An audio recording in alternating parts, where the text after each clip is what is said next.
নমস্কার বন্ধুরা, অঙ্কিতার রান্নাঘরে সবাইকে আবারও স্বাগত জানাচ্ছি। আজকে বানাবো পটলের দলমা বা দরমা। প্রথমে কিন্তু পটলগুলোকে নিয়ে এইভাবে একটা ছুরির সাহায্যে ওপরের ছালটাকে ছাড়িয়ে নেব। যেইভাবে আমরা একটু মোটা করে ছালটা ছাড়াই, এক্ষেত্রে কিন্তু সেটা আমরা করব না।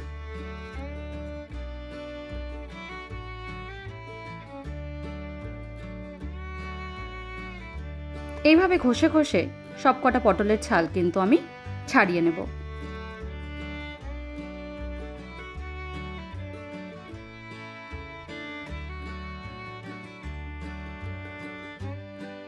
দেখবেন যাতে এই ওপর দিকের যে ছালটা থাকে সেটাও যাতে ছাড়ানো হয়।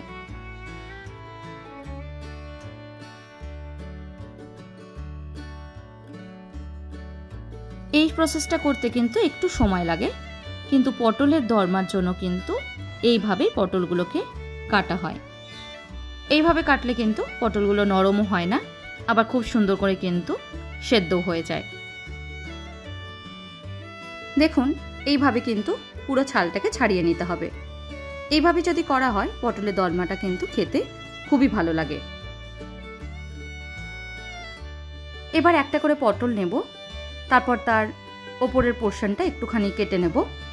দেখুন, খুব অল্প করে কিন্তু ওপরটা কাটতে হবে। এক পিঠটা কাটবো, অন্য পিঠটা কিন্তু একদম অ্যাজ ইট ইজ থাকবে। এইভাবে এমনি একটা যন্ত্রের সাহায্যে আপনারা কিন্তু ফুটো করে নিতে পারেন। আবার এই সব যদি না থাকে সেক্ষেত্রে কিন্তু আপনারা চামচ দিয়েও করে নিতে পারেন। এইভাবে ঘোরাতে থাকতে হবে যাতে ভেতরের পুরো বীজটাই একবারই বেরিয়ে চলে আসে। দেখুন, খুব সুন্দর করে কিন্তু পুরোটাই বেরিয়ে চলে এসছে বীজগুলো, আর ভেতরটাও কিন্তু পুরোই খালি হয়ে গেছে।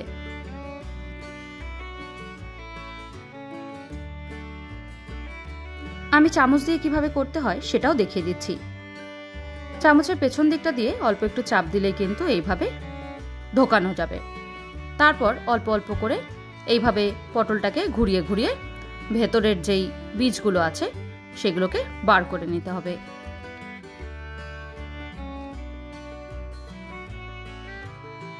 এই প্রসেসটা করার সময় একটু খেয়াল রাখতে হবে যেন বেশি পেছন দিক অবধি না চলে যায়। একদম পেছনটা যদি ফুটো হয়ে যায় সেক্ষেত্রে কিন্তু পটলগুলো গোটা থাকবে না, আর দেখতেও খুব একটা ভালো লাগবে না। দেখুন, একইভাবে কিন্তু চামচ দিয়েও পুরো বীজটাই বার করে নেওয়া যায়। দেখুন, সবকটা পটলের কিন্তু আমার বীজগুলো বার করা হয়ে গেছে। এবার চলে যাই পরের স্টেপে। যে বীজগুলো বার করে নিলাম সেগুলোকে এবার একটা মিক্সারের মধ্যে দিয়ে দিচ্ছি।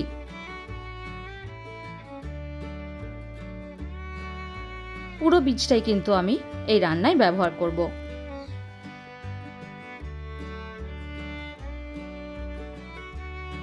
পুরো বীজটাকে দিয়ে দিয়েছি। এবার তার সঙ্গে দিয়ে দিচ্ছি হাফ নারকেল, একদম মিহি করে কুচিয়ে নেওয়া। তার সঙ্গে দেব দুটো কাঁচা লঙ্কা। ঢাকনাটা বন্ধ করে এবার একটা পেস্ট বানিয়ে নেব। মশলাটা বাটার সময় কিন্তু একদমই জল দেওয়ার প্রয়োজন নেই। দেখুন, এইভাবে কিন্তু একটা পেস্ট বানিয়ে নিতে হবে। খুব বেশি মিহিও না, আবার খুব বেশি কিন্তু ঘনও না।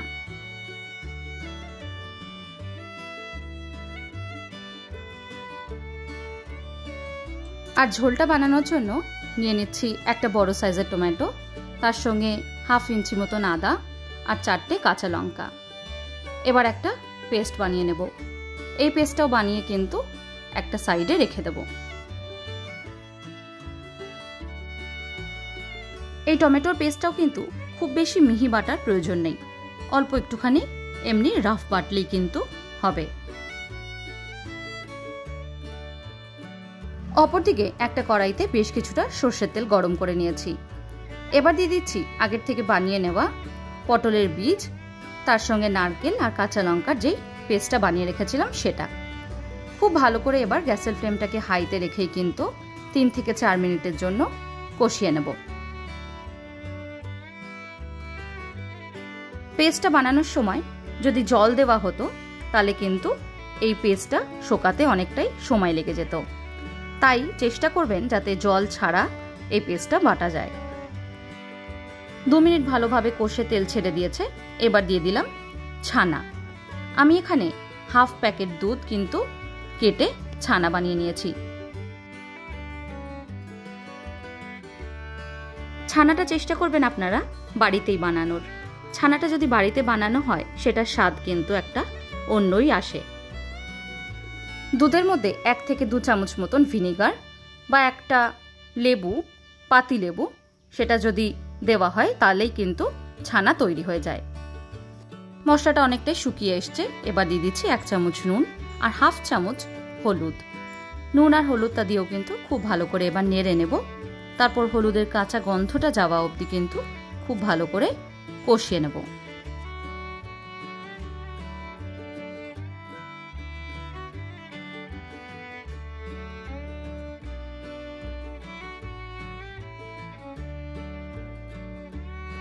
হলুদের কাঁচা গন্ধটা চলে গেলে দিয়ে দিচ্ছি আধ ভাঙা করে নেওয়া কাজু আর তার সঙ্গে কিশমিশ। একেবারে দিয়ে দেব হাফ চামচ মতন চিনি। আবার খুব ভালো করে কিন্তু সবকিছু মিশিয়ে নেব। কিশমিশটা যেহেতু আমার ছোট সাইজের ছিল তাই আমি কিন্তু কেটে ব্যবহার করে নিই। আপনাদের কাছে যদি একটু বড় কিশমিশ থাকে তাহলে কিন্তু আপনারা টুকরো করে সেটাকে ব্যবহার করতে পারবেন। যখন দেখবেন এইভাবে কড়াই থেকে উঠে আসছে তখন হাফ চামচ মতন গরম মশলা দিয়ে আরেকবার খুব ভালো করে নেড়ে দেব।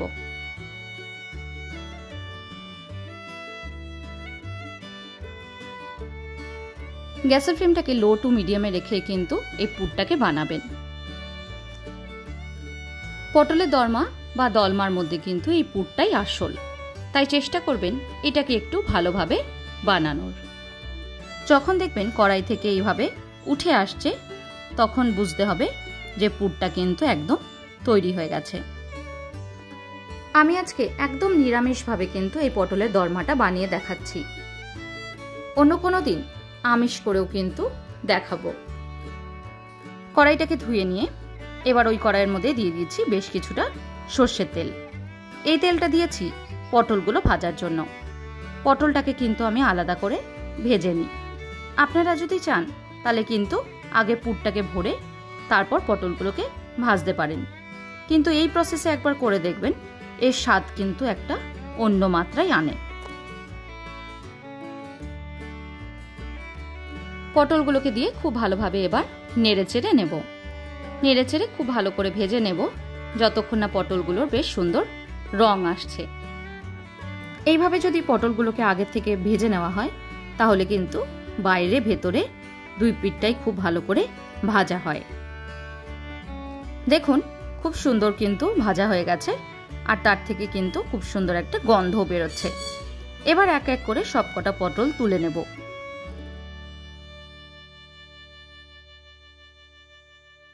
ঘরে গেস্ট আসলে যে কোনো নিরামিষ দিনে কিন্তু এইভাবে আপনারা পটলের দরমা বানিয়ে সার্ভ করতে পারবেন।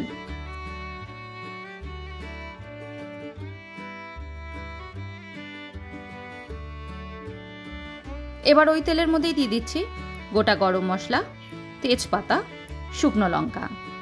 ফোড়নটা দিয়ে কিন্তু খুব ভালো করে এবার নেড়ে মিশিয়ে নেব। গরম মশলার সুগন্ধ বেরোতে শুরু করলে দিয়ে দিচ্ছি আগের থেকে বানিয়ে নেওয়া পেস্টটা। টমেটো, আদা আর কাঁচা লঙ্কার যেই পেস্টটা বানিয়েছিলাম সেটা। অল্প একটু বাটি ধোয়া জলটাও দিয়ে দিলাম। এবার খুব ভালোভাবে কিন্তু গ্যাসের ফ্লেমটাকে হাইতে করে মশলাটাকে কষিয়ে নেব। অনবরত কিন্তু নাড়তে থাকবে, না তো কিন্তু নিচে লেগে যেতে পারে। 2 মিনিট নেড়ে নিয়ে দিয়ে দিচ্ছি হাফ চামচ মতন নুন। নুনটা দিয়ে খুব ভালোভাবে এবার নেড়ে নেব। মশলা থেকে তেল ছাড়তে শুরু করলে দিয়ে দিচ্ছি হাফ চামচ হলুদ, হাফ চামচ জিরে আর হাফ চামচ ধনে। খুব ভালো করে এবার কিন্তু সবকিছু মিশিয়ে নেব। মশলাটা হতে থাকুক। অন্যদিকে কিন্তু আমি পটলগুলো বেশ ঠান্ডা হয়ে গেছে, এবার পুরগুলোকে ভরে নিচ্ছি। এইভাবে একটা চামচের সাহায্যে কিন্তু আপনারা পটলের মধ্যে পুরগুলোকে ভরে নিতে পারবেন।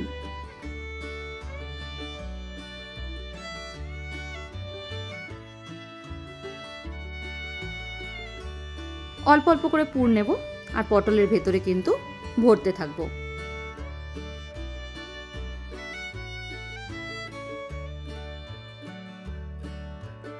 পটলের ভেতরে পুরটা যদি একটু চেপে চেপে ভরা হয় তাহলে কিন্তু অনেক সময় যেই বেরিয়ে যায় পুরটা, সেটা কিন্তু হয় না।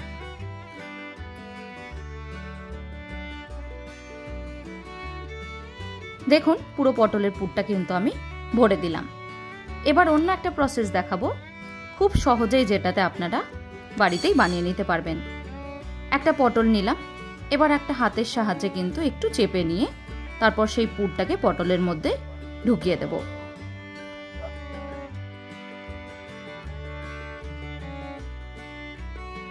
চামচের থেকে কিন্তু এইভাবে হাত দিয়ে ঢোকানোটাই বেশি সহজ মনে হয়। আপনাদের যেইভাবে সুবিধা মনে হবে সেইভাবে আপনারা এই পুরটাকে ঢুকিয়ে নেবেন।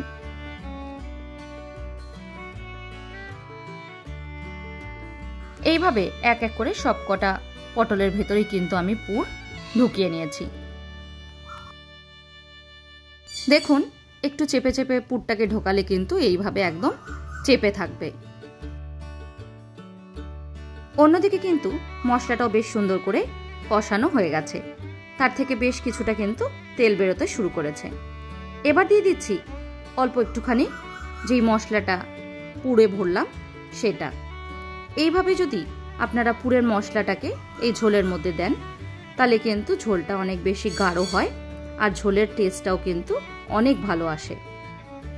পটলের ভেতরে পুরটা ভরার সময় অল্প একটুখানি পুর এইভাবে যদি বাঁচিয়ে রেখে বানান তাহলে কিন্তু সেটা খুবই সুস্বাদু হয়। এবার দিয়ে দিচ্ছি 1 কাপ পরিমাণে গরম জল। গরম জলটা দিয়ে দিলাম যাতে এর মধ্যে কিন্তু পটলগুলোকে ভালোভাবে ডুবিয়ে নেওয়া যায়।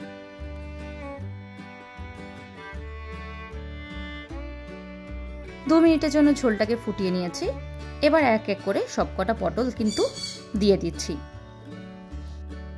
বেশিরভাগ জনই কিন্তু ওপরের দিকটা বন্ধ করে দেয়, আটা বা অনেকজন কিন্তু কাঠির সাহায্যে ওপরটা বন্ধ করে দেয়। এবার দিয়ে দিচ্ছি কিছুটা গরম মশলা আর তার সঙ্গে দিয়ে দিচ্ছি 1 চামচ মতন ঘি। ঘি আর গরম মশলাটা দিয়ে কিন্তু খুব ভালো করে এবার 2 মিনিটের জন্য ফুটিয়ে নেব।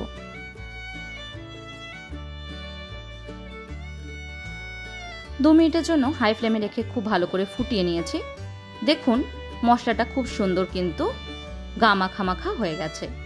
পটলের দরমায় কিন্তু খুব বেশি ঝোল ভালো লাগে না। আপনারা কিন্তু মুখটা বন্ধও করতে পারেন, আবার আমি যেইভাবে দেখালাম মুখটা না বন্ধ করে করলেও কিন্তু কোনো অসুবিধা হয় না। দেখুন পটলটা কিন্তু খুব সুন্দর করে সেদ্ধ হয়ে গেছে। সবকটা পটলই কিন্তু খুব ভালো করে সেদ্ধ হয়ে গেছে। এবার নামিয়ে গরম ভাতের সাথে সার্ভ করব। আজকের মতন এইটুকুই, আবার দেখা হবে পুরনো দিনের রেসিপি নিয়ে। ভালো থাকবেন, ধন্যবাদ।